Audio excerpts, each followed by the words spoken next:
Salut les 20 joueuses et 20 joueurs, bienvenue dans cette 20 jeux de vidéo et aujourd'hui nous allons déguster Sagrada, un jeu de Daryl Andrews et Adrian Adamescu. Donc un jeu de 1 à 4 joueurs, on peut jouer ça en solo, d'une durée de une demi-heure, il est annoncé 40 minutes, mais en une demi-heure c'est plié, 14 ans, à partir de 14 ans. C'est un jeu d'optimisation 2D, assez personnel, peu d'interaction, mais assez ingénieux. Voilà. Comment ça se joue? Eh bien, ça se joue en un certain nombre de manches, en 10 manches, et le premier joueur va piocher au hasard dans le sac des dés un certain nombre de dés en fonction du nombre de joueurs. À 2 joueurs, c'est 5 dés, il tire les 5 dés, il les lance, et puis c'est un draft. Le premier joueur prend un dé, il le place sur son tableau personnel, l'autre joueur en place 2 et le premier joueur en replace 1 et le dernier dé va dans la manche. Donc c'est comme ça qu'on fait les 10 manches. Et les dés qu'on prend sont soumis à un certain nombre de contraintes. Donc vous voyez ici, c'est assez ingénieux, je vais l'enlever. Mais vous voyez, vous avez une carte. Au début du jeu, les joueurs vont choisir la carte, le côté de la carte. Ça va indiquer le nombre de jetons comme ceci que le joueur va recevoir. Je vais expliquer après à quoi ça sert. Et donc, il doit respecter un certain nombre de contraintes. La première contrainte qu'il doit respecter, c'est les couleurs et les valeurs. Donc, il peut mettre un 5 ici, là, ou sur du blanc. Un 5 mauve.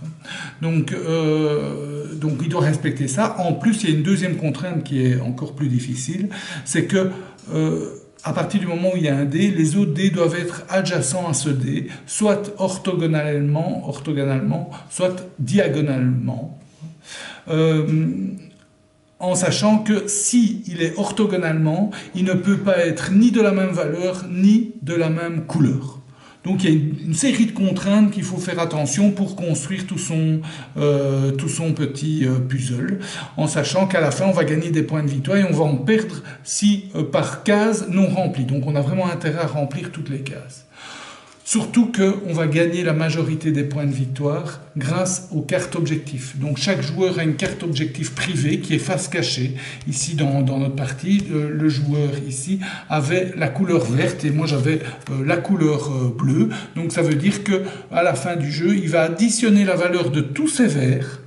Et tous ces verts, ça va faire des points de victoire, tout simplement, la valeur de tous ces verts. En plus, il y a 3 objectifs publics. Ici, qui sont tirés parmi un bon tas de cartes. Donc ici, les objectifs publics disaient que chaque série de toutes les valeurs, 1, 2, 3, 4, 5, 6, rapporte 5 points de victoire. Celle-ci, c'est chaque série de 2 dés de valeur 3 et 4 rapporte 2 points de victoire. Et là, chaque ligne qui sont de toutes les couleurs, des 5 couleurs différentes de dés, rapporte 6 points de victoire. Et donc on va gagner ces points de victoire en fonction de ces cartes objectives, de cette carte-là aussi. On perd des points de victoire en fonction des trous, et c'est tout. Il y a une petite particularité, comme je vous l'avais dit au début, on va choisir sa carte. Donc on aura 2 cartes recto-verso, on choisira celle qu'on voudra.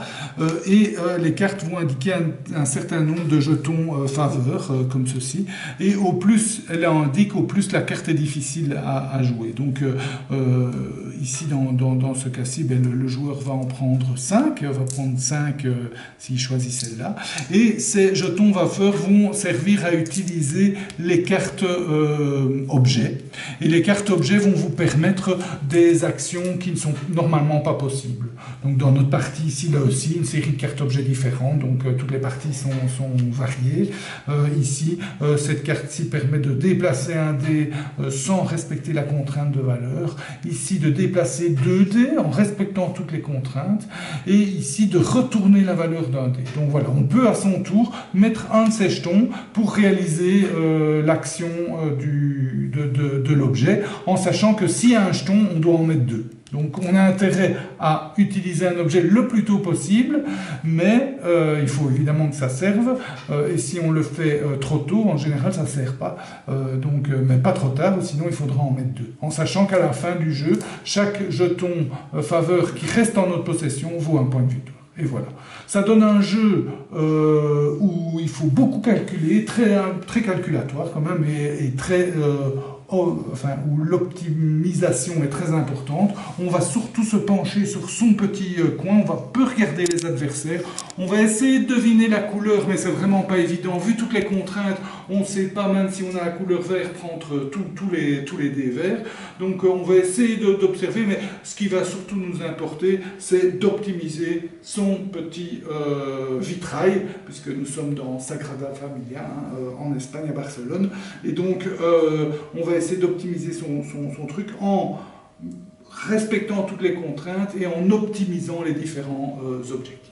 Voilà, un petit jeu très sympa, le thème peu présent et l'interaction aussi. Évidemment, le hasard des dés peut jouer, mais bon, avec tous les objets, les drafts, etc., finalement, l'un dans l'autre, ce n'est pas trop prépondérant, ça joue, mais ce n'est pas trop prépondérant. Ça donne un petit jeu sympa à jouer, optimisation et sympa à jouer. Voilà. J'espère que cette dégustation de Sagrada Familia vous a plu. Je vous souhaite de bien vous amuser. Santé et à bientôt.